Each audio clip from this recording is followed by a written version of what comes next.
Saudara, modus penipuan dengan mengganti kode QR kotak amal masjid juga ditemukan di Masjid Istiqlal, Jakarta.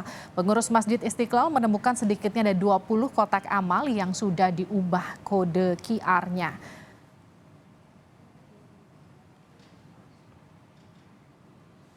Pelaku aksi penipuan dengan menggunakan kode QR kotak amal masjid juga terekam di Masjid Istiqlal. Pelaku mengganti kode QR sumbangan amal yang ada di pintu kantor pengurus masjid.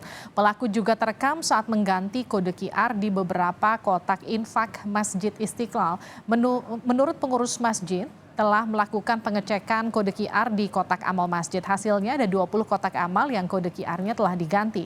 Berbekal rekaman kamera pemantau dan kode QR palsu, pihak Masjid Istiqlal telah melaporkan hal ini ke pihak kepolisian. Kita temukan kurang lebih ada 20 kotak amal yang sudah ditempeli kiris. Kiris kita itu bunyinya infak Masjid Istiqlal. Namun kiris orang lain tersebut berbunyi restorasi masjid.